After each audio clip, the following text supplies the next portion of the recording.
VIP의 배우가 누구냐 이게 계속 나왔던 거잖아요.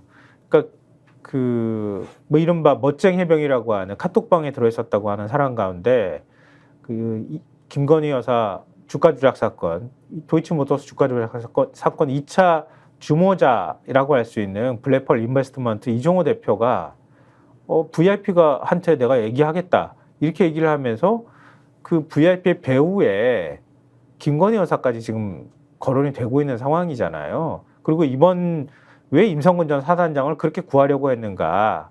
결국 그 배우에 그런 사람들이 있었던 거 아니냐라고 하는 의혹이 커지고 있는 상황에서 지난번에도 이름이 한번 거론이 됐었는데 김용현 대통령 현직 경호처장 이름이 또 거론이 됐어요. 한겨레신문 오면 보여주십시오. 김용현도 임성근 구명 배우 등장. 공수처 수사 확대 불가피. 기사 제목이에요. 왜 지난번에도 김용현 경호처장이 한번 거론이 됐잖아요. 왜 난데없이 경호처장이 안보실 사람들하고 막 통화를 하고 뭐 국방부 장관인가요? 통화를 막 하고 한 흔적들이 나오면서 김용현이란 사람하고 왜냐하면 이종섭 전 국방부 장관을 추천했던 사람이 김용현이고 그 사람이 육사 선배고 그리고 지금 그 멋쟁이 해병이라고 하는 게 또 해병대 전 사령관 그러니까 해병대 예비역 출신들이 거의 거론되기도 하고 하여튼 뒤죽박죽 얽혀있는 얘기가 나오면서 왜 김용현이라는 사람이 이름이 거론이 될까 이렇게 궁금증이 있었는데 새로운 녹취가 공개가 됐어요. 김용현이 배우다. 어떻게 된 겁니까? 그 멋쟁 해병들 중에 이제 공익 제보자 있잖아요. 그렇죠. 공익 제보자가 있는데 그 공익 제보자와 전직 경호처 간부 모 씨하고 통화를 했다는 겁니다. 그런데 전직 경호처 사람 등을 만나보니 임 전 사단장 구명의 배우가 김용현 경호처장이라고 한다는 취지의 말을 한 것으로 확인됐다라는 건데요. 네. 다만 김 처장을 구명 배우로 언급한 근거 등은 구체적으로 확인되지 않았다라고 기사에 되어 있습니다. 그리고 이 경호처 간부 모 씨는 모두 해병대 출신이고 네. 임 전 사단장과의 골프 모임 출신 등이 있었던 단체 대화방, 그 멋쟁 해병방이죠. 이 단체 대화방은 멤버다라는 거고 이 모 씨는 경호처 고위공무원 출신으로 문재인 정부 초기 퇴직한 것으로 알려져 있다.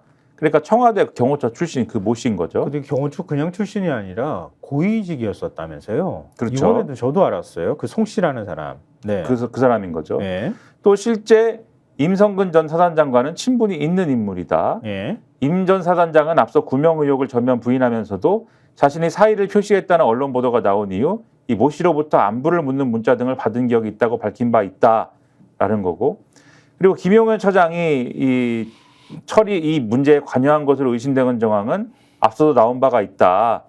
말씀하신 대로 지난해 7월 31일부터 8월 9일까지 대통령실과 국방부 관계자 등의 통화 내역을 분석하면 열흘 사이에 김 처장은 이종섭 당시 국방부 장관과 7차례, 임기훈 당시 국가안보실 국방비서관과 4차례 통화한 사실이 확인이 됐는데 김용현 처장은 윤석열 대통령의 고등학교 1년 선배고 문재인 정부 시절 진급에 실패해서 합참 작전본부장, 중장으로 전역한 뒤에 윤석열 대선 캠프에 합류한 윤석열 대통령의 핵심 측근이다. 그래서 늘 영향력을 행사한다는 얘기가 끊이지가 않는다라고 돼 있습니다. 네. 경호처는 일체 관여한 바 없고 사실에 근거하지 않은 허위 날조된 그런 주장이다. 그리고 일면식도 없고 통화를 하거나 문자를 보내는 일도 없다. 이렇게 주장했다고 하고 이 경호처 출신 모 씨는 한겨레와의 통화에서 당시 떠도는 이야기를 사담으로 한 것에 불과하다. 수사기관에서 조사를 받으면 30분 안에 해명할 수 있는 내용이다. 이렇게 말했다고 합니다. 네. 근데 경호처 쪽에서는 사실에 근거하지 않은 허위 날조다. 뭐 이렇게 지금 주장을 하고 있는 거예요. 지금 그리고, 경호처에서 나온 입장을 보면은 네. 한겨레는 정황이나 취지 같은 확인되지 않은 허위 날조된 전원을 근거로 기사를 작성했다. 허위 날조 기사에 대한 책임은 한겨레에 있음을 밝히며 이에 대한 법적 책임을 반드시 묻겠다. 네, 이렇게 주장을 하고 있습니다. 공익제보자, 공익신고사가 얘기를 한 거를 보도했다고 이렇게 얘기를 할 수가 있나 이런 생각이 드는데요. 근데 이거는 맥락을 정확히 파악을 해봐야 될 것 같아요. 이 경호처 직원이 왜 이런 말을 했는지에 대해서. 근데 아직까지는 앞뒤 정황이 지금 안 나온 상황이잖아요. 그러니까 올해 6월 말 그 공익제보자 변호사하고 통화를 하는 과정에서 전직 경호처 사람 등을 만나보니 임 전 사단장 구명의 배우가 김용현 경호처장이라고 한다라는 취지의 발언을 했다고 하는 거예요. 그렇죠. 근데 이 사람은 왜 그 얘기를 했는가? 왜냐하면 각자가 의도가 있어서 여러 가지 말을 하는 거 아닙니까? 오늘 근데 아마 공익제보자는 공수처 조사를 받으면서 얘기를 했을 거라고 보여요. 왜냐하면 작년 8월에 그 이종호라는 사람, 2차 주가 조작범이라고 불리는 사람이 VIP를 언급했다는 거를 자기가 들었던 거잖아요. 그 뒤로 통화 내용을 계속 녹취를 해왔던 거잖아. 이 사람들하고 통화를 했을 때. 그러면 VIP라고 얘기가 되는 게 누군지는 이 사람은 감을 이미 잡은 거잖아요. 아, 대통령이 배후에 있는 거다라고 생각을 했는데 뜬금없이 김용현 처장이 배후에 있어라고 하는 언급을 그때 통화를 했을 때 그 경호처 고위직을 지낸 그 송 씨라는 사람하고 통화해서 그런 말을 들었다고 하면 아, 그래요? 그러면 김용현 처장하고 VIP는 어떻게 되는 거야? 이런 얘기를 물었을 가능성도 있어 보이거든요. 근데 그 얘기는 지금 없어. 근데 어쨌든 뭐 요거를 네. 이 다른 이제 언론 등 기사를 같이 묶어서 봐야 되겠는데 예. 연합뉴스 같은 경우에 어제 쓴 기사에서 네. 이렇게 돼 있습니다. 그러니까 이게 이 송모 씨랑의 통화 내역이라고 지금 말씀드리지 않았습니까? 네. 근데 이 통화가 어떻게 된 거냐면 공익신고자 A 씨가 애초에 송모 씨한테 뭘 확인하려고 한 거냐면 이 당시에 전화를 해서 그러니까 분명히 그 전 단계에서 이종호 씨하고 전화 통화를 해서 임성근 전 사단장을 보호하려고 한 게 VIP로구나. 이걸 들었던 거잖아요. 이종호 씨한테. 들었지 않습니까? 네. 그리고 확인을 했잖아요. 이 사람이. 네. VIP가 하려고 했다는 거지? 라고 하니까 이종호 씨가 아 그렇지. 이렇게 답을 했잖아요. 이제 이 사람이 그래서 이 공익신고자 A 씨가 그 얘기를 이 송 씨한테 물어봤다는 거예요. 임성근 전 사단장을 대통령실이 보호하려고 한 것 같아요. 박정훈 전 단장이 참 딱합니다. 이렇게 얘기를 했는데 그랬더니 송모 씨가 대뜸 그 XX가 오버했지. 그러니까 박정훈이가 오버였지. 수사단장을 가리켜서 그 XX가 오버했지라고 얘기를 하면서 예를 들면은 야 규정과 절차도 있지만 상관에게 보고는 해야 되지 않니? 이 사건은 군에서 살펴보고 바로 경찰에 넘겨야 되지 않니? 뭐 이런 얘기를 하면서 뭐 뭉치더니 올해 6월께 통화해서 이걸 또 물어봤다는 거예요. 임성근 전 사단장 구명로비 의혹의 중심 인물 누구냐라고 물어봤는데 야 이게 김용현이래. 김용현 이렇게 얘기를 했다는 거예요. 그러면은 이 송모 씨의 앞서에 박정훈 전 단장이 불쌍하다라고 얘기를 했는데 아 박정훈이 잘못했지 이렇게 얘기를 하고 그 다음에 야 이게 김용현이 한 거래라고 올해 6월달 이렇게 얘기를 했다라는 걸 맞춰보면은 오히려 송모 씨는 내막을 잘 알고 있는데 이 상황에 대해서 이 내막에 대해서 잘 알고 있으면서 이 공익신고자 A 씨한테 뭔가 다른 어떤 정보를 주기 위해서 이렇게 얘기한 것일 수도 있다. 그래서 이 기사에 보면은 송 씨가 로비 의혹의 실체를 숨기려 김 처장에게로 시선을 돌리려고 한 거 아니냐는 의문도 조심스럽게 제기가 된다. 이 때문에 일각에서는 임 전 사단장 로비에 나선 중심 인물이 그와 평소 친분해 있던 송 씨가 아니냐는 해석도 나온다. 이렇게 가는 부분이 있어요. 이 기사에.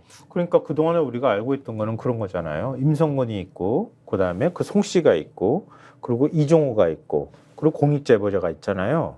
이종호하고 통화했던 공익제보자하고 이종호가 통화했던 내용에 VIP가 언급이 돼가지고 굉장히 파문이 커졌던 거잖아요. 그러니까 송 씨라는 사람, 이 사람한테 임성근 얘기를 전해 듣고 내가 VIP한테 얘기했어. 이렇게 얘기를 했잖아요. 이종호가. 그러니까 이종호가 중심이 돼서 이종호가 바로 VIP한테 얘기하는 통로가 있는 거 아닌가. 우리가 그렇게 의심을 했던 거잖아요. 지금까지. 당연히 주가 조작에 관련이 됐던 김건희 여사를 의심할 수밖에 없는 상황이었다는 거예요.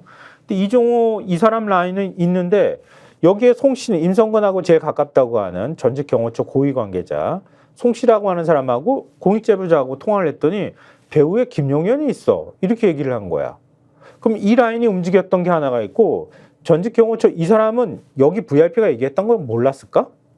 김용현 자기 경호처 사람들을 여전히 만나고 있을 테니까 경호처 사람들끼리 두런두런 얘기한 게 아, 김용현이 힘을 썼나 봐. 김용현이가 했나 봐. 대통령한테 이렇게 얘기했던 걸 지금 공익제보자한테 얘기를 한 건가요? 그럼 라인이 두 개가 움직인 거야? 아니면 어떻게 된 거야?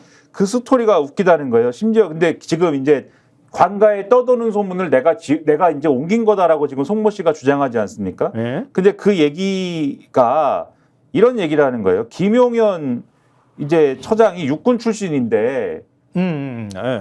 그래서 이게 음모론 같은 얘기를 하는 거예요. 해병대가 미워가지고 이렇게 했다 뭐 이런 얘기라는 건데 그래서 이걸 오히려 이제 이런 사실이 드러나면 해병대가 피해를 입게 돼서 뭐 이런 등등의 얘기를 하는 건데 말이 안 되는 얘기거든요. 기본적으로. 네. 그래서 종합을 해보면은 이게 김용현 처장이 중간에 어떤 역할을 했을 수가 있는데 임성근 전 선안장 이 구명과 관련돼서 네네. 어떤 역할을 했을 수가 있는데 예.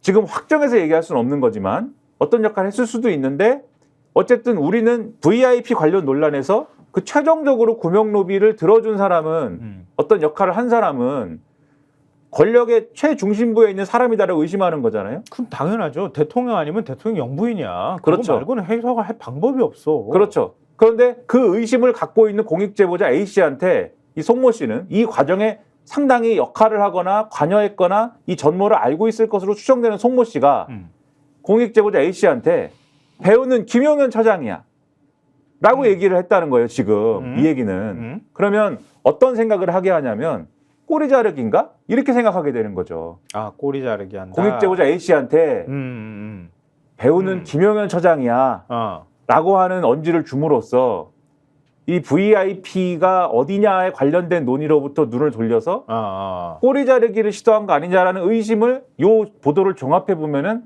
갖게 된다. 왜냐하면 지난 6월에 통화한 거니까. 그렇죠. 그러니까 이 사건이 커질 대로 다 커진 상황에서 이게 물어보고 대화를 나눈 거니까 만약에 꼬리 자르기 의도가 있었다고 하면 김용현에서 자르려고 하는 거 아닌가 이렇게 의심할 수 있다는 거잖아요. 아니면 전 그런 생각도 들었어요. 왜냐하면 이종호가 얘기를 해가지고 어찌됐든 뭐 영부인을 통해서든 대통령까지 가서 대통령 VIP가 경로를 했는데 그냥 그렇게 했다기 한 게 하나의 라인이 있을 수 있겠지만 실제 실행자는 김용현이었을 수도 있겠다. 왜냐하면 대통령과 영부인이 직접 움직일 수는 없잖아. 아니면은 영부인이 직접 움직이는 굉장히 어려운 상황이잖아요. 그러니까 대통령의 심기를 제일 잘 읽는 김용현이 내가 추천한 이종섭도 있고 군 인사를 좌지우지한다는 얘기까지 나오는 사람이니까 제가 나서서 한번 해결해 보겠습니다. 라고 움직였을 가능성도 그렇죠. 있을 수 있는 거지. 그렇죠. 아직 뭐 어느 쪽이든 단정하기는 어렵지만 뭐 둘 다 할 수 있고 둘 다 할 수도 있죠. 그러니까 왜냐하면 김용현 처장은 대통령의 확실한 최측근이거든. 그건 그렇죠. 뭐 부인하기 어려워요. 그러니까 대통령을 제일 지근거리에서 모시는 사람이거든요. 그만큼 믿는다고 하는 건 그 누구도 부정하기 어렵거든요. 대통령실 옮기자고 한 것도 김용현이라는 얘기가 공공연히 나돌았잖아요. 그러니까 그 정도로 가까운 사이라고 하면 대통령 뜻이 뭔지를 제일 잘 읽었을 사람일 수도 있으니까 이게 지금 그 전직 경호처 고위직 직원이 어떤 의도를 가지고 한 말인지는 모르겠지만 김용현이든 어쨌든 간에 VIP와 김용현 영부인이 어떻게든 얽혀 있을 가능성이 굉장히 높다. 이렇게 보는 게 타당하지 않을까 싶어요. 그걸 확인하려면 공수처가 그러면 수사를 해야죠. 이 대목에 대해서. 그렇죠. 그렇죠. 지금 계속 기사에도 그렇게 나와요. 공수처가 지금 빨리 수사해야 된다. 이렇게 되는데 공수처 수사가 지금 제대로 되려나 하는 생각은 좀 하게 되는데 어찌됐든 지금 공수처가 수사하고 있는 부분이 있잖아요. 지금까지는 이렇게 로비서를 수사를 본격적으로 하지는 않았잖아요. VIP가 경로를 해서 대통령실이 어떻게 직권 남용을 했는가, 거기에 대통령실이 어떻게 관여했는가 이 부분을 공수처가 주로 수사를 했잖아요. 그럼 우리가 로비서는 좀 떼고 VIP 수사를 맡고 있는 공수처 수사 내용도 한번 좀 살펴보면 좋겠어요. 자, 한겨레신문 1면 보여주십시오. 자, 임기훈 국방비서관이죠. 이종섭 국방부 장관 귀국 직후 국방부를 방문해서 차상병 사건 회수 이틀 뒤에 대책회의를 한 것 같다. 이게 이제 기사 제목이에요. 그러니까 8월 4일 날, 그러니까 차상병 사건을 이첩한 거를 경북경찰청에서 돼가지고 온 지 이틀 만에 이종섭 국방부 장관이 해외 나갔다가 들어오니까 임기훈 전 국가안보실 국방비서관이 국방부를 직접 찾아가가지고 회의를 했다. 요 얘기인 거죠. 그렇죠. 그러니까 이게 말씀하신 대로 이종섭 전 장관, 그 당시 국방부 장관이 국외 출장을 갔다가 돌아오지 않았습니까? 그 지난해 8월 4일인데 그때 임기훈 전 국가안보실 국방비서관이 국방부 청사를 방문한 사실이 확인이 됐다라는 거고 그때 국방부 청사 3층에는 이종섭 당시 장관의 집무실과 그리고 비서실장 역할을 하는 박진희 당시 국방부 군사보좌관의 방, 신범철 당시 국방부 차관의 집무실 등이 위치하고 있었는데 국방비서관이 직접 국방부 청사를 찾는 것은 이례적이었다는 겁니다. 네. 그래서 이날 임기훈 전 비서관은 최상병 사건 처리와 집단항명 수괴 혐의로 입건된 박정훈 전 해병대 수사단장 처분 등에 대해서 이종섭 전 장관을 비롯한 국방부 관계자와 함께 논의한 것으로 보이는데 이종섭 전 장관 측이 한겨레 얘기하기로는 정확한 기억은 없다라고 했다고 하고요. 네. 근데 그러면서도 당시 국방부에서 이 사건 대책을 논의하는 회의가 여러 차례 있었는데 임기훈 전 비서관이 한 차례 참석했을 가능성도 있다라고 했다고 합니다. 말이야 밥이야 이게 뭐야? 다만 또 임기훈 전 비서관은 이와 관련된 질문에 대해서 한겨레에 대고 당분간 언론과의 접촉은 일체하지 않겠습니다라고 했다고 하고요. 공수처는 이 대목에 대해서 대통령실과 국방부 차원의 대책회의가 이뤄졌다고 보고 참석자 논의 내용 등을 확인하고 있다라고 합니다. 그러니까 국방부 차원에서 결정한 거야. 이종섭이 꼭대기야. 결정해. 그동안 그렇게 주장을 해왔잖아요. 대통령실은 관여한 바가 없어. 아니면 대통령 VIP 경로서, 그러니까 VIP 경로서라고는 관계없는 일이야. 아니 경로 자체도 없었어. 나중에 가서 그렇게 부인했잖아요. 근데 국방비서관이 왜 최상병 문제를 논의하기 위해서 국방부까지 가가지고 회의를 해. 그러니까 대통령 비서실이 관여가 돼 있다는 걸 명확하게 보여주는 증거가 될 수 있는 거잖아요. 이렇게 되면은. 그러니까 이게 주목될 수밖에 없다. 그리고 국방비서관은 대통령의 명을 받아서 움직이는 사람인 거니까 자연스럽게 국가안보실에 소속돼 있는 사람이잖아요. 그러니까 국가안보실이 관여가 될 수밖에 없고 그 위에 당연히 대통령이 있을 수밖에 없다라는 걸 보여준다고 하는 점에서 의미가 있다. 이렇게 봐야 되겠네요. 과연 앞으로 공수처는 수사를 잘할 수 있을까요? 어디까지 수사할 수 있을까요? 이것에 대해서 말씀드리기 전에 인터넷을 바꾸고 얘기를 한다. 그러게요. 이게 굉장히 중요한 내용인데. 알겠습니다. 김민하 평론가가 이렇게 얘기하시는 때 눈치채셨겠죠? 광고 잠시 보고 오시겠습니다. 왜 아직도 3년 넘게 같은 통신사 인터넷 계속해서요? 설마 바꾸기 귀찮다고 복잡하다고 그냥 쓰고 계신 건 아니시겠죠? 지금까지 이런 인터넷 가입 업체는 없었다. 인터넷 비교원. 인터넷 가입 시 47만 원. 결합까지 적용하면 최대 200만 원 상당의 요금 할인 혜택을 받을 수 있습니다. 요금 할인 혜택을 받을 수 있고 유심 변경 시 추가 혜택이 주어집니다. 무료 이 모든 게 설치당일 지급됩니다. 365일 언제든지 상담 가능하고 3년마다 묻히면 후회하는 혜택 절대 놓치지 마세요. 인터넷 비교원 통해 인터넷 가입하고 지인에게 홍보해주세요. 본인 추천을 통해 가입한다면 5만 원이 추가로 지급됩니다. 지금 네이버에 인터넷 비교원 검색해 3초 만에 견적내고 비교해보세요.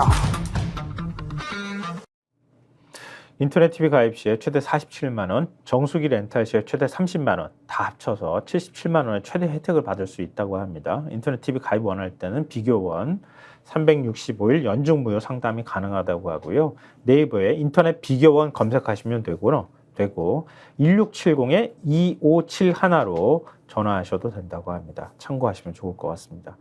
그리고 저희가 앞에 시작할 때 늘 좀 구독자분들 댓글 좀 소개해드리기도 했었는데요. 오늘은 시작할 때 소개를 못 해드렸어요.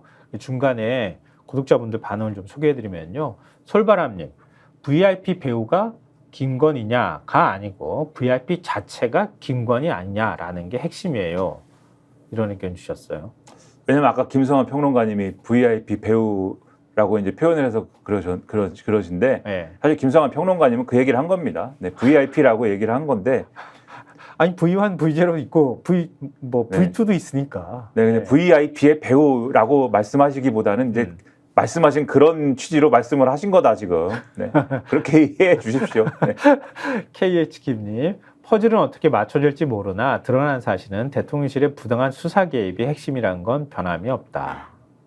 맞는 말씀이시죠. 이 많은 정황을 어떻게 부인할 수 있겠어? 그렇죠. 부인할 수 없기 때문에. 수가 없어. 부인할 수 없기 때문에. 네. 부인할 수 없기 때문에. 그러면 지금 대통령실과 여당의 계속되는 주장은 공수처 수사, 경찰 수사 이거 못 믿으세요? 뭐 이런 거잖아요.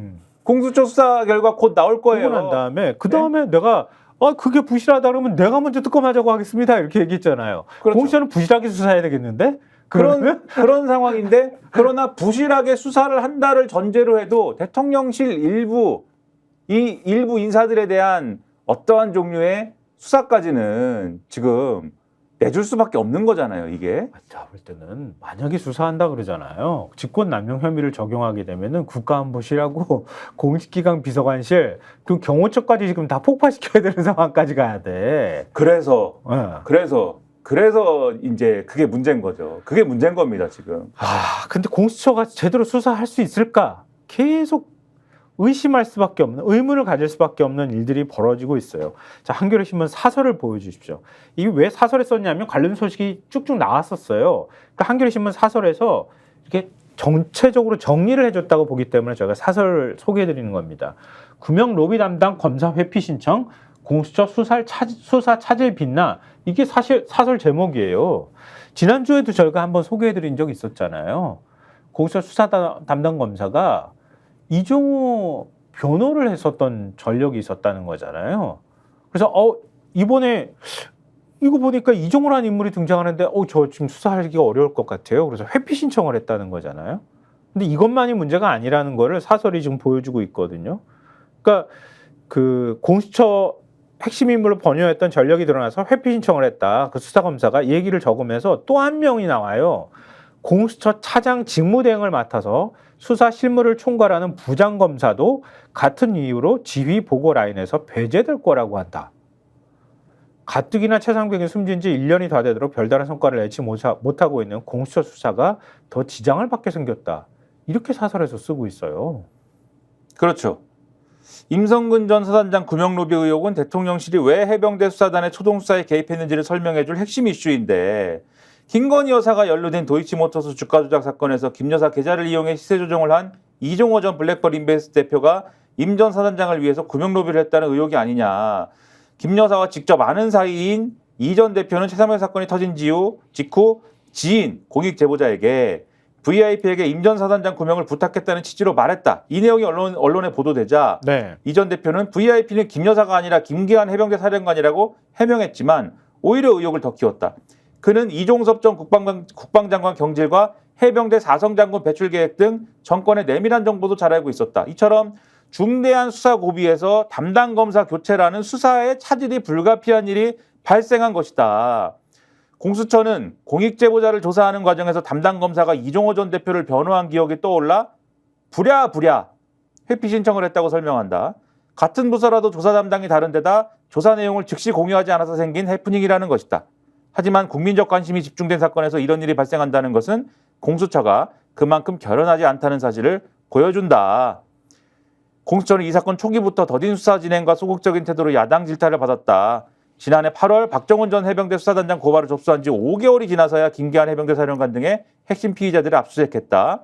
윤석열 대통령과 통화한 사실이 없다고 거짓말을 한 이종섭 전 장관을 비롯해서 국회에서 허위 증언을 한 피의자들은 구속영장을 청구해야 마땅했다. 해병대 관계자 등에 대한 통신영장이 3차례나 법원에서 기각되는 등 수사 능력에도 의문이 제기됐다. 공수처는 적극적인 태도로 수사에 속도를 내라 이렇게 돼 있는데 제가 어떤 변호사분한테 물어봤어요. 통신영장이 기각이 이렇게 원래 잘 됩니까? 거의 안 되지.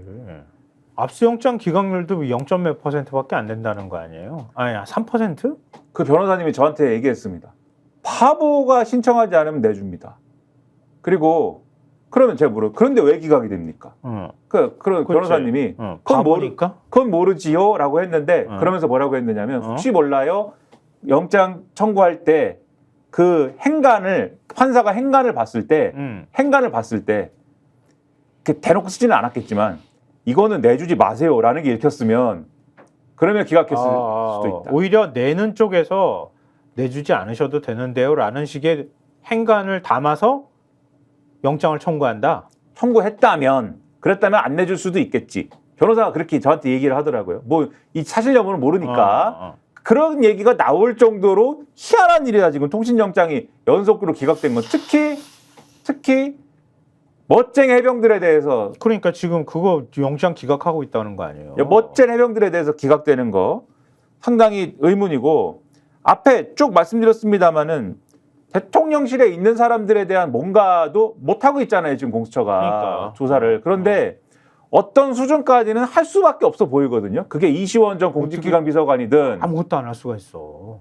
이시원 전 공직기강 비서관이든 김용현 무슨 뭐 경호처장이든 지금 얘기가 나온 대로 할 수밖에 없는 거 아닙니까? 근데 저는 오늘 쭉 돌아가는 상황을 보면서 네. 대통령실이 양해를 하면 그건 할 수도 있을 것 같다. 할 가능성이 제로는 아닐 것 같다. 어쨌든 공수처 수사는 끝나야 되니까. 근데 양해를 안 해주면 그렇지. 국방부 정도에서 끝나겠죠. 어. 국방부 누군가 정도에서 끝나겠죠. 이정도 장관이 포함되는지 안 되는지 모르겠지만. 예. 근데 여기서 양해를 해준다면이 전제 아닙니까? 제가 말씀드린 거는. 예. 근데 지금 돌아가는 상황을 보면은 절대 양해를 해주지 않는 선이 있어요, 지금. 어. 그게 이종호 씨인 거예요, 제가 볼 때는. 그러니까 이 권력의 핵심부에서 절대 이거는 건드리지 마라고 하는 선이 딱 쳐져 있는 데가 멋쟁 해병 이분들인 거 아니냐라는 의심이 들어요. 거기를 건드리면 쫙 타고 올라갈 수 있다. 거기를 건드리면 우리가 지금 의심하는 대로 바로 VIP로 직행해요, 이거. 만약에 김건희 여사랑 통화한 기록 하나라도 나오면 그 끝장나는 거야. 바로 VIP로 직행이잖아요. 어. 근데 이시원이라든지 그게 하다못해 김용현이라든지 이것도 사실은 정권 입장에서는 치명상이 될 수 있는 거지만 하지만 요런 사람들은 무슨 얘기를 이게 뭐 지어낸 얘기가 되겠지만 무슨 얘기를 할 수가 있거든요.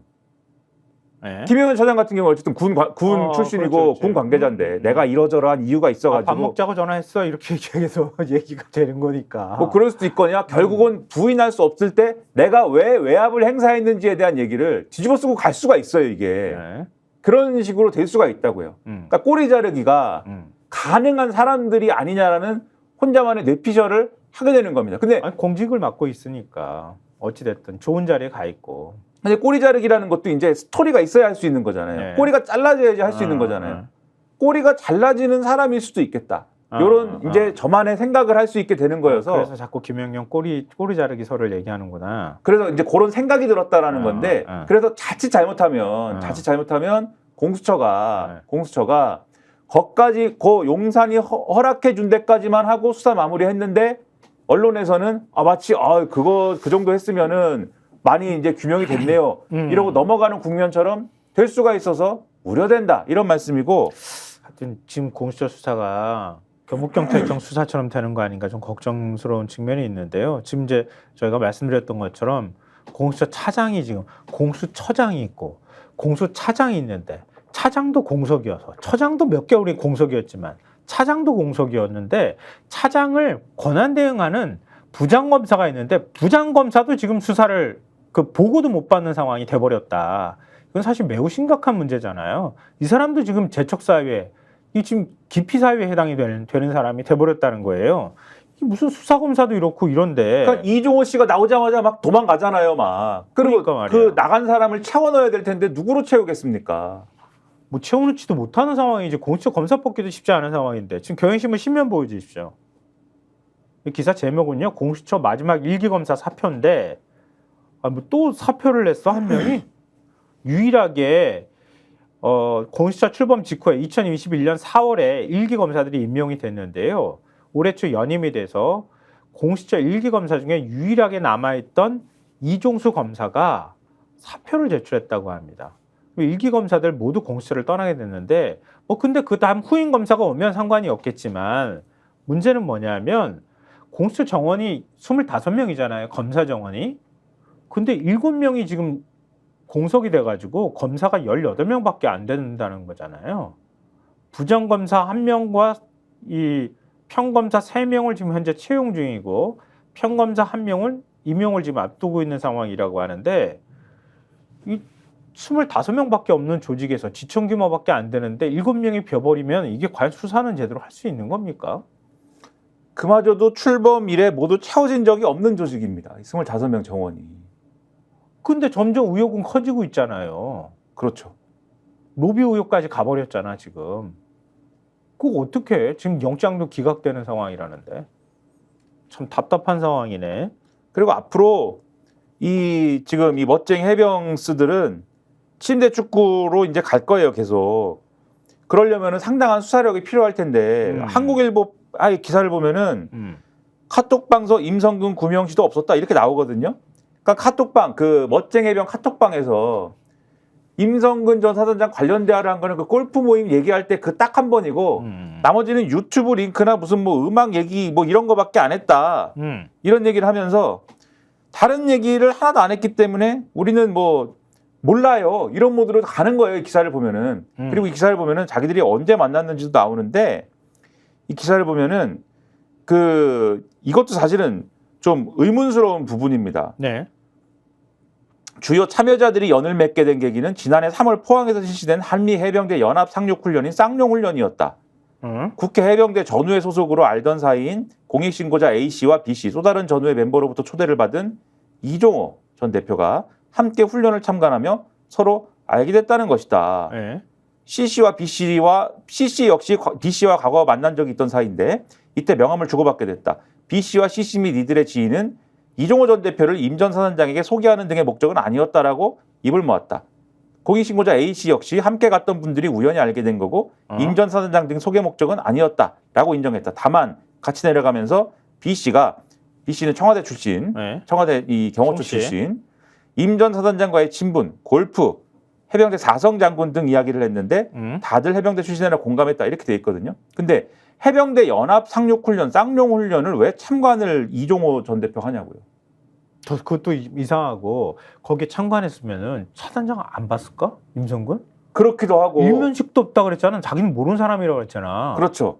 근데 거기 그렇기도 가면 하고. 자연스럽게 안 만나요? 스타들 몇 명 안 될 텐데 스타들 쭉 얼굴 보고 했을 거 아니에요. 참관도 했으면은. 그리고 시점이 지난해 3월이라고 그러거든요. 네. 지난해 3월에 지금 처음 만났다라고 하면은 이걸 믿습니까? 이것도 좀 스토리를 만들어가는 과정인 것 같아 보니까. 그때 진짜로. 만나고 이 카톡방을 그 다음에 일회성으로 만들었다는 거예요 지금. 그렇지. 그러니까 가가지고 한번 보고 우리 한번 골프나 한번 칩시다. 그런 다음에 그 날짜는 안 정하고 있었지만 그리고 몇 개월 뒤에 우리 이제 진짜 골프 한번 쳐봅시다. 임 사단장하고 내가 아는데 내가 얘기해 보니까 날짜가 이게 괜찮다고 하대. 그래서 얘기를 했는데 결국은 안 됐어. 뭐 이런 스토리로 가는 거네. 그렇죠. 그러면은 이게 그래서 지난해 3월에 첫 만났고 그 다음에 골프 한번 치려고 했는데 골프 모임은 안 됐고 그 다음에는 그냥 친분을 유지는 했지만 그래서 가끔 전화 통화하는 사이 정도였다. 네? 유튜브나 얘기하고 음악 얘기나 하고 그러다 만 거예요. 이렇게 가려는 거죠. 근데 이거를 확실하게 그러면 이 친분 관계를 알려면은 이 사람들 핸드폰을 다 달라고 한 다음에 이 카톡방 이거 하나밖에 없는지, 그렇죠? 그렇지. 각각의 예를 들면 공익신고자 A씨가 포함된 방은 요거밖에 없을 수 있는데 이종호 전 대표와 다른 해병대 관계자와 그 다음에 청와대 출신 B씨가 있는 카톡방이 또 있을 수가 있고 막 이런 구조들이 있을 수가 있는 거잖아요. 김용현하고도 연결되는 카톡방이 또 있을 수도 있는 거지. 그렇죠. 그건 텔레그램 방이겠다. 네. 그렇죠. 그런 것도 다 찾아봐야 되고 네. 이런 걸 해야 되는데 공수처가 할 수 있습니까? 압수수색을 해야지. 진짜 답답하네 정말. 좀 이런 상황이 돼버리니까 지난번에도 우리 통화 기록 있잖아요. 대통령실 관계자들하고 국방부 장관하고 통화하거나 이런 거 대통령이 검사 시절 휴대폰으로 통화를 했다고 하는 거나 이게 공수처가 압수수색해서 나온 거야? 아니야.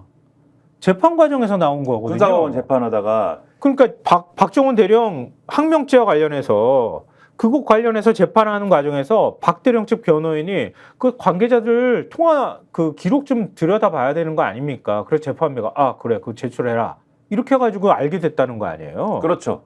윤석열 대통령과 통화한 상대방들의 통화 기록이 열리면서 그 사실이 밝혀진 거죠. 확 VIP 경로설이 신빙성이 있는 게 얘기가 돼버린 건데 근데 또 주목할 만한 통화 기록 요청을 재판부가 또 받아들였어요. 뭐냐 하면 동아일보 8면 보여주십시오. 군사법원 임성근 이시원 등 최상병 사건 4명 통화 조회 허가 이렇게 돼 있어요. 여기서 나오면 이것도 또한 파장이 있을 만한 사안이에요. 그러니까 이미 2차례 핵심 관계자들의 통화 기록 조회를 수용을 한 바가 있는데 예를 들면 올 5월에는 이종섭 전 장관과 박진희 전 국방부 장관 군사부 장관 그러니까 장관 보좌관이에요. 통신기록 조회 신청을 허용을 했고요. 6월에는 신범철 전 차관하고 임기훈 전 비서관, 아까 저희가 말씀드렸던 사람이죠. 그리고 유재현 법무관리관 등에 대한 통신기록 조회도 추가로 받아들였어요.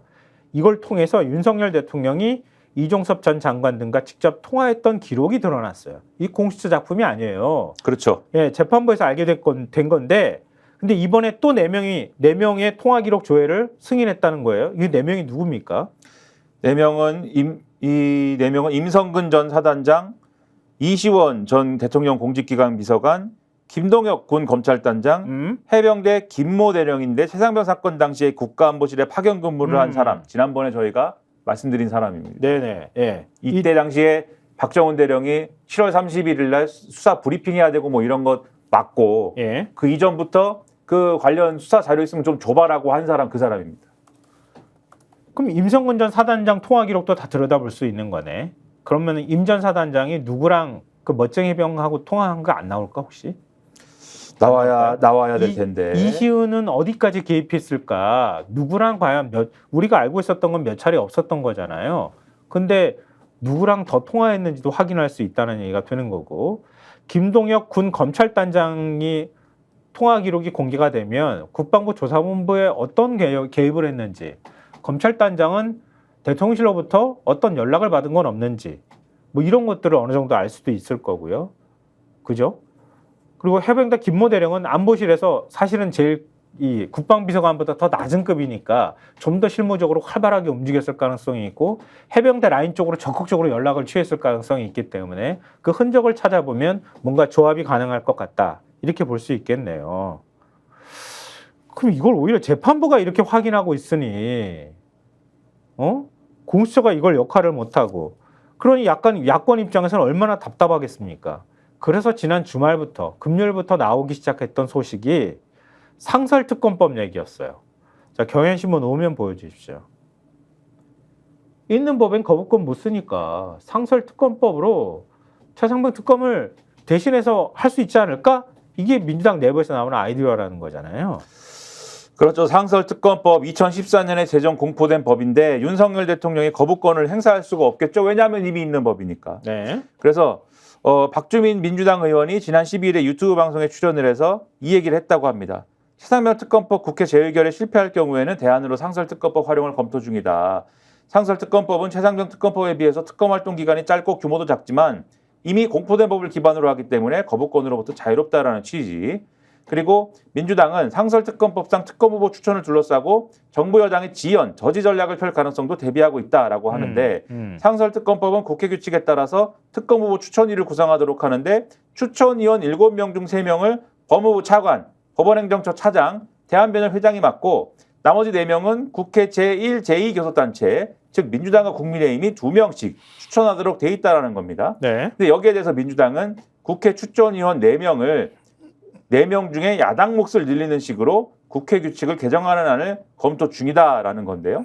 국회 규칙은 법에 대한 일종의 시행세칙이기 때문에 본회의 의결로 재개정할 수가 있습니다. 그리고 소관상임위가 운영이 법사위인데 다 위원장이 민주당이기 때문에 본회의 의결까지 야당 단독으로 가능하다라는 건데, 당연히 국민의힘이 뭐 가만히 안 있겠죠. 네.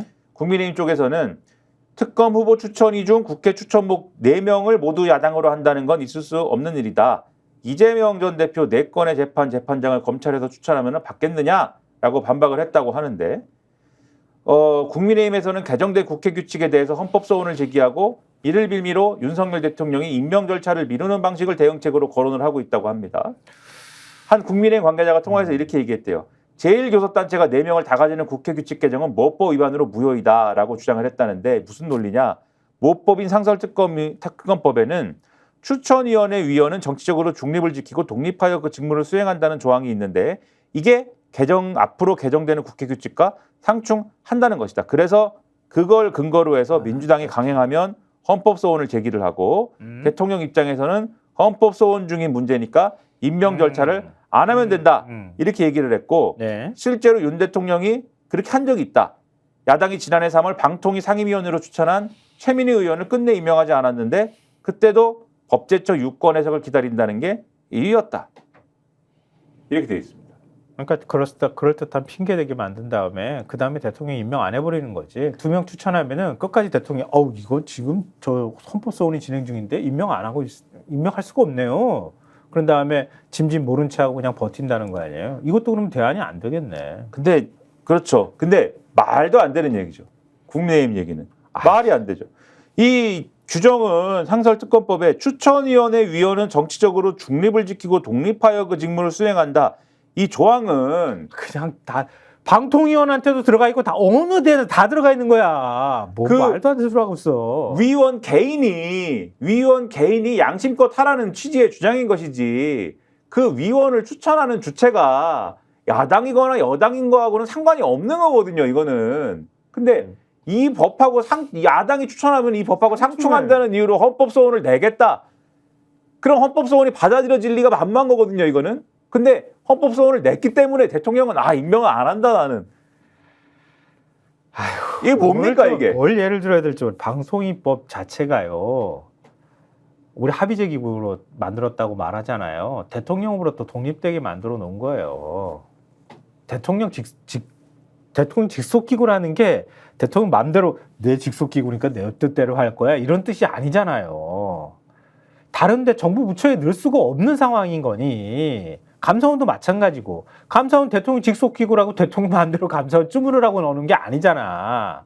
국가인권위원회도 똑같고 이거는 그만큼 다른 권력으로부터 독립된 위치에서 해야 된다고 하는 기본 취지가 있고 합의제 기구로 돼 있고 5명 임명하라고 한 걸 2명 달랑 임명해 놓고 우리 독립적으로 운영하고 있습니다라고 하고 있는 게 지금 국민의힘 아니에요?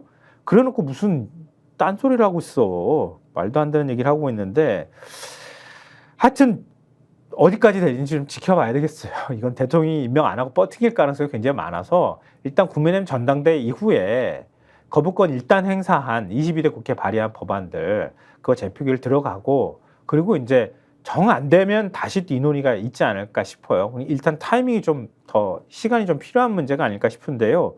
지금 우리가 방통이랑 자꾸 비교를 하잖아요. 근데 방송통신위원회 얘기를 안 할 수가 없어요. 한겨레 신문 방송통신심의위원회. 방송통신심의위원회. 방송통신심의위원회 류일임 위원장 참 진짜 이름도 외우겠다 정말. 기자 출신이고 류일임 위원장 이 사들인 재개발 땅이 자기 누나를 거쳐서 아들한테로 넘어갔다네. 이게 편법 증여 의혹이 있다고 지금 기사를 쓰고 있는데 저도 기사 읽고 난 다음에 이거 똑 떨어지네 이런 생각을 했어요. 그 기사 리드는 이렇습니다. 류일임 위원장 아들이 30살 때 서울 강북권 최대 재개발 지역이었던 은평구의 딸 아파트 입주권을 고모로부터 사들인 것으로 확인됐다. 이 땅은 류 위원장이 매입한 지 1년도 안 돼 류 위원장 누나 명의로 소유권이 이전됐다가 다시 1년 10개월 만에 류 위원장 아들에게 넘어갔다. 통상 부모 자식 간 증여보다 부모 고모 자식 간 매매 시 세금이 적기 때문에 친인척 명의를 활용해 증여를 매매로 위장한 것 아니냐는 의혹이 나온다. 라는 내용입니다.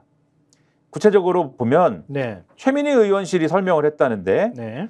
류일임 위원장은 지난 2018년 3월에 서울 은평구 대조 1구역 재개발 사업지 안에 있는 땅 33평을 3억 9,900만 원에 매입을 했다고 합니다. 2019년 1월에 류일임 위원장은 이 땅을 누나 유 씨에게 4억 1,200만 원에 팔았대요. 이것도 낮게 판 것 같지만 또 어쨌든 거의 비슷한 가격에 매입 가격하고 거의 비슷한 가격에 판 거 아니에요? 그렇죠. 네. 근데 아들 유 씨가 있는데 네. 아들 유 씨가 2020년 11월 고모로부터 이게 누나 유 씨죠. 그러면은 한 2년도 안 된 거네요. 그렇죠. 그렇죠. 2년도 안 돼서 고모로부터 이 땅을 금융권 대출 없이 5억 5천만 원에 사들였다. 네. 그래서 2년 8개월 만에 류일임 위원장에서 류일임 위원장 누나로 또 류일임 위원장의 아들로 땅의 주인이 바뀐 거다라는 건데 네. 전문가들은 편법 절세가 의심된다고 지적을 한다고 합니다. 일반적으로 부모 자식 간 증여를 했을 때보다 친척을 사이에 끼고 매매할 경우에 세금이 적게 나온다라는 건데 증여세는 증여가액 전체에 부과를 하는데 과세 표준이 1억 원 초과해서 5억 원 이하일 때 20%, 뭐 5억 원 초과해서 10억 원 이하일 때는 30% 뭐 이런 식인 것이죠. 5억 5천만 원을 증여받았다라면 대략 9천만 원 정도의 세금이 나오는데 반면 부동산 매매라고 하면은 가액 전체가 아니라 양도 차익에 대해서만 6에서 42%의 세율로 세금이 부과된다라는 겁니다. 근데 류일임 위원장의 2020년도 발표 재산 내역을 보면은 예? 아들의 재산은 예금 1,000여만 원 정도였다라고 하고요. 예? 류일임 위원장의 2021년도 발표 재산 내역에 예금이 증감을 했는데 예? 증감 경위로 자녀 차용으로 인한 은행 대출 증가가 기재가 돼 있다라고 하고 내가 빌려서 아이한테 줬다. 그렇죠. 류 위원장의 배우자의 사인간 채권 1억 5천만 원이 새로 발생한 점 등을 감안을 하면 류 위원장 아들은 아까 5억 5천의 고모로부터 이거 샀다고 그랬잖아요. 예. 요 5억 5천만 원을 부모에게 빌린 걸로 보인다. 그렇죠? 빌려줄 때 그래서 1억 5천 다시 대출 받아가지고 추가해갖고 빌려준 거 아니냐 이런 의문이 드는데 예. 매입 자금도 세금을 피하기 위해 증여하지 않고 빌려줬다는 뜻이다. 류 위원장 아들은 토지 매입 이듬해부터는 독립생계를 이유로 재산 고지를 거부했다.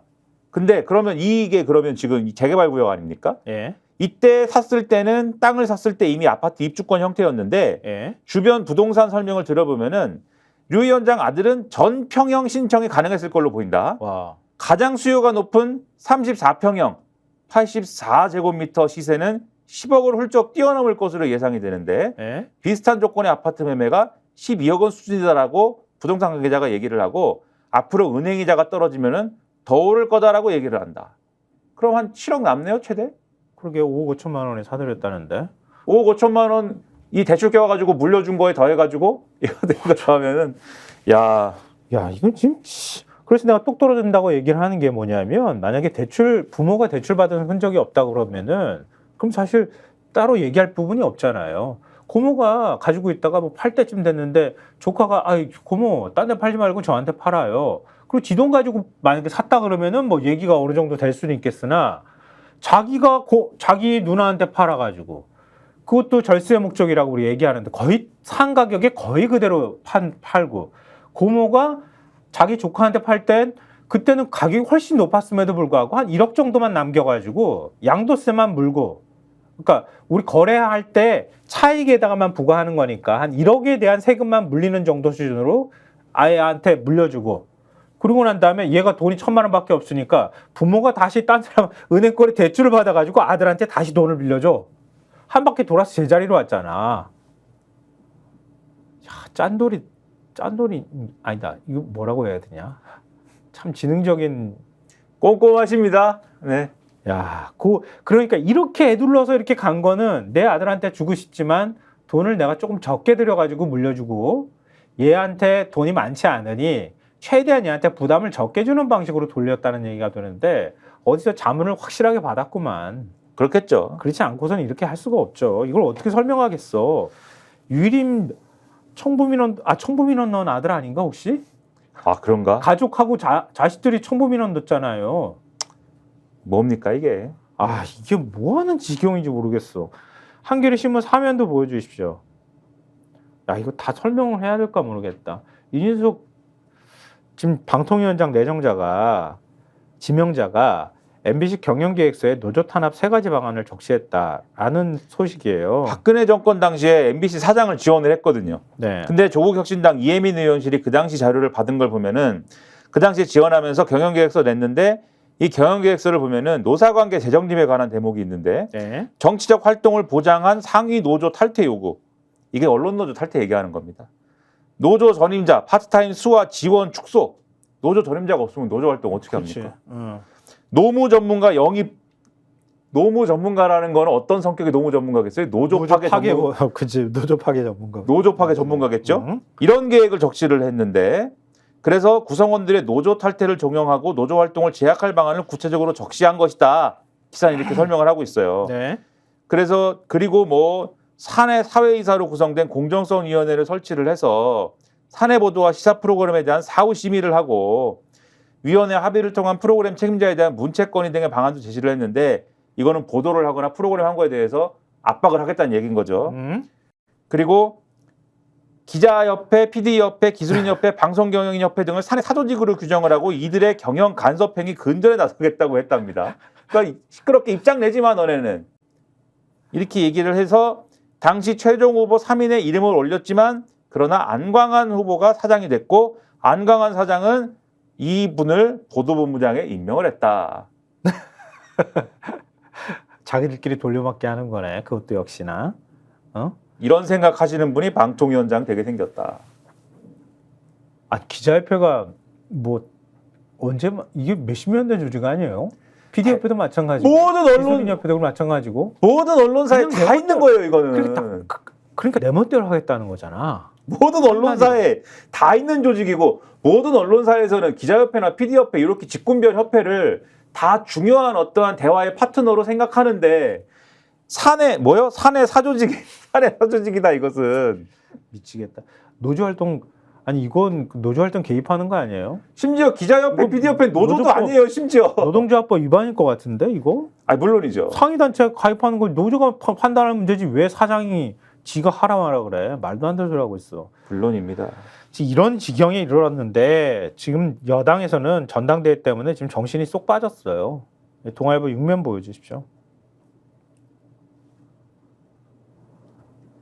지금 이제 전당대회 때 원래는 어대안이라는 얘기가 나왔었는데 한동훈 후보 이거 그 대세론을 꺾기가 굉장히 어려운 상황이 되는 거 아닌가? 그런데 지금 1차 투표가 23일 날, 7월 23일 날 있는데 과반이 될랑 말랑 뭐 이 정도 수준인 것 같아요. 분위기로 보니까. 그러니까 한동훈 후보 쪽에서는 과반 득표를 해서 그냥 1차 투표에서 끝내버리겠다 이런 입장이지만 만약에 과반이 안 나올 경우에 그땐 누구로 한 명으로 단일화를 해야 되지 않겠느냐? 근데 나경원 후보가 원희룡 나한테 단일화해 이렇게 얘기했다는 거 아니에요? 그렇게 얘기를 하니까 원희룡 후보가 아니야 무슨 소리야 이렇게 얘기를 하면서 새로운 변수로 지금 등장한 것이다. 단일화 막판 단일화하는 문제가 그렇게 지금 쓰고 있습니다. 근데 이 기사 해설에 이렇게 돼 있어요. 두 후보의 지지율이 어금버금한 상황이라 23일 전당대회 전에 단일화하기는 쉽지 않을 것이라는 전망이 있다. 이렇게 돼 있어서 단일화는 좀 어렵지 않을까. 미리 단일화하는 건 자존심 상해서라도 하기 쉽지 않을 거예요. 그렇죠. 특히 근데 그렇게 결선이 있는 되는데- 상황에서. 근데 이건 어찌 보면은 일종의 2등 싸움인 거지. 그렇죠. 이렇게 해버리면은 그래도 원희룡 쪽에 가 있는 사람들이 대세는 나경원이 좀 나은 것 같은데 그러면 나경원 쪽으로 쏠리는 현상이 나올 수 있단 말이에요. 그러면 어찌 됐든 한동훈 후보가 50%를 넘지 못하는 상황이 벌어지게 되면 결선 투표는 가야 된단 말이에요. 그럼 2등만 간단 말이야. 그러면 3, 4, 5는 2등 쪽으로 갈지 말지를 결정해야 되는 상황이 올 테니까 그때 가서 마지막 막판 뒤집기를 시도할 거예요. 하면 되겠다. 이런 근데 계산을 하고 있다는 거 아니에요? 그 분위기를 지금부터 만들어야 되는데 그치, 그러려면은 네. 지금 2등을 확실히 2등으로 인정하는 걸 했으면 좋겠는데 네. 이게 지지율이 나와 원 사이의 지지율 사이 차이가 확 나면은 그걸 지금부터 금액량을 만들겠는데 별로 안 난단 말이에요, 사실은. 2, 3위 엎치락뒤치락 한단 말이에요. 네. 그러니까는 지금부터 그 맥락을 만들기가 쉽지 않아. 지금 이 얘기를 하고 있는 거죠. 그리고 여기 기사에는 안 나오지만 한동훈 캠프 내에서는 뭐 자체 여론조사를 했는데 그거 뭐 지금 성관이에요. 네, 그렇죠. 네, 우리가 문제가 됐다고. 1차에 넘길 수 있을 것 같은데 이 얘기를 우리 하니까 여론조사 해봤더니 과반이 넘대. 그렇죠. 이거 언급을 했다는 거 아니에요? 나 원 후보 쪽에서는 그거 안 되는데 공표 금지인데 이러면서 또 문제 걸고. 그런 여론조사가 선거 중앙여론조사 심의위원회에 없다는 거 아니야. 그렇죠. 그쪽에 등록을 해야 되는 건데 그렇죠. 등록된 기록이 없는데 어디서 여론조사를 해가지고 과반이 넘는다는 소리를 하느냐. 뭐 이런 얘기까지 나오고 있는데 그렇게 티격태격하고 있는데 한국일보 사면에 적보다 무서운 당내 경선. 다스 대장동도 집안 싸움에서 시작됐다 이런 건데요. 뭐 길게 설명 안 드려도 아실 것 같아요. 다 겪었잖아요. 네, 네. 다 겪었어. 2007년 이명박 박근혜 경선 그렇지. 네거티브가 정점에 달했는데 박근혜 후보는 이명박 후보의 다스와 도곡동 땅 등의 차명 소유 의혹을 폭로했다. 이에 이명박 후보는 박근혜 후보와 최태민 목사와의 관계 등 사생활 논란을 파고들었다. 결국 어떻게 됐습니까? 한쪽은 결국 그거 나중에 불거져가지고 이쪽으로 구속됐고 다스 실소유주로 구속되고 박근혜 전 대통령은 결국은 그것 때문에 탄핵됐어. 그렇죠. 근데 뭐 이재명 대표도 역시 마찬가지잖아요. 지난번에 대선 경선 과정에서 대장동 의혹을 이낙연 캠프 쪽에서 먼저 언론에 흘렸다고 하는 거잖아요. 그러니까 원래 당내 싸움을 하면 죽기 살기로 싸우게 마련이고 그게 언젠가는 자기 뒤통수를 치고 자기 등을 찌르는 게 칼이 될 것이다. 이번 근데 전당대회 보니까 그렇게 될 것 같네. 그게 뭐냐면 이번에 제기된 제기된 의혹들도 인화성이 강하다. 수사로 이어져 전당대회 이후 당 전체를 흔들 시한폭탄으로 증폭될 소지가 다분하다. 원희룡 후보 등이 한동훈 후보를 상대로 제기한 비례대표 사천 의혹과 관련해 당 지도부는 파생된 의혹을 방송한 보수 유튜버 신혜식 씨를 지난 13일에 고발했다. 그럼 수사를 해야 되겠죠? 비례대표 사천 의혹에 대해서. 그렇죠. 그다음에 한동훈 후보의 댓글 부대 운영 의혹을 꺼낸 친윤석열계 장해찬 전 최고위원은 연일 한동훈 후보에게 자신 있으면 나를 고소하라. 맞아. 며 자극하고 있다. 고소를 만약에 하게 되면 또 수사를 해야 되겠죠. 고소 좋아하는 사람 아니에요, 한동훈? 그러게요. 고소하지 그래. 빨리 하시지 그러니까 왜? 근데 장 전 최고를 제가 직접 만났는데 절대 고소 장해찬 전 최고를? 네, 절대 고소 못할 거예요라고 말하더라고요. 누군지 난 분명히 알고 있고요. 그 사람 이름 입 여는 순간 한동훈은 끝나요. 이 정도 수준이라고 하더라고요. 빨리 알려주세요. 고소하십시오. 알려주십시오. 네, 저희가 네 그러게요. 다음 진실이 주에 궁금할 뿐입니다. 우리는 네 다음 주 넘어가기 전에 알려주세요. 네, 다음 주 넘어가기 전에 반드시. 네. 지금 여당 전대가 이렇게까지 흘러가는데 지금 한동훈 후보의 지지율이 안 떨어지고 있고 오히려 역풍이 불고 있다 이런 얘기가 나오는 게 가장 큰 이유는 결국 전국의 중심에 김건희 영부인의 이름이 거론되고 있기 때문에 그런 거 아니냐 이런 분석이 나오고 있잖아요. 이 중앙일보 이하경 대기자가 쓴 칼럼 한번 보여주십시오. 김건희 여사가 만사가 된 기막힌 현실. 이게 칼럼이에요. 그러네요. 근데 이게 어디서부터 어떻게 설명드려? 로마 제국은 3세기의 위기를 겪었다. 한국의 21세기의 위기의 망령이 어른거린다. 남미처럼 되는 것 아니냐고들 한다. 이렇게 얘기를 해요. 그러니까 지금 로마 제국 얘기를 왜 했냐? 49년 동안 26명의 군인 황제가 부침했고 대부분 암살당하거나 자살을 했고 15일 만에 목숨을 잃는 부자 아들과 아버지 황제도 있고 한데 예. 이거에 비유할 정도다 요즘. 윤 대통령 상황의 심각성을 모르고 있다. 김건희 여사 문자 공개 이후 진흙탕 싸움판이 됐는데 나름대로 장점이 있는 내 후보겠지만 그들이 어떤 정책과 비전을 갖고 있는지는 알 길도 없고 한동훈 전 비대위원장과 김건희 여사의 이전 투구만 장안의 화제다. 이 와중에 비선이 움직였고 댓글 부대의 공작 흔적도 들켰다. 김 여사의 저련한 정치 개입은 대통령은 뭐 하는 거냐는 분노를 불렀고 탄핵 나팔수들의 길을 살려주고 있다. 191석의 야권 탄핵 열차는 경적을 울리며 질주하는데 집권당은 서로에게 총구를 겨누고 있다. 비극의 전조다. 반세기 전 박정희 전 대통령 유경수 여사의 지혜가 아쉽다. 유경수 여사 대통령의 술과 여자 문제로 화가 나서 가출한 적도 있었지만 놀라운 절제력으로 청와대 안에서 야당 역할을 했다. 가출. 술과 여자로 가출도 했었네. 측근의 부패와 권력남용에 대해서 서민의 입장에서 분노했고 사실 여부 조사한 뒤에 남편에게 전달했다. 당시 경찰, 군 수사기관, 중앙정보부 등의 자료에 따르면 7천여 명이 박정희 대통령과의 친분을 주장했다. 대통령은 경찰 정보과가 친인척 비리를 감시하겠다. 장인도 예외가 아니었다. 매일 아침 형사가 집에 찾아와 아예 같이 지냈고 외출할 때도 따라다녔다. 장인은 내가 영수한테도 전화를 제대로 할 수 없는데 독립운동을 한 것도 아닌데 왜 맨날 형사가 따라붙냐? 사이놈이 날 감시하는구나. 사이놈이 박정희 대통령 아닙니까? 그렇죠. 역정을 냈다. 무한 책임을 가진 대통령과 배우자라면 이 정도의 비상한 각오는 있어야 되는 거 아니냐. 300만 원짜리 명품백 받은 사건이 정권의 아킬레스건이 됐다. 이원석 검찰총장은 법 앞에 예외도 특혜도 성역도 없다고 공언을 했지만 용산의 비협조로 조사는 이루어지지 않고 있다. 윤석열 대통령이 화난 민심 달래려면 김건희 여사 자숙이 필요하다.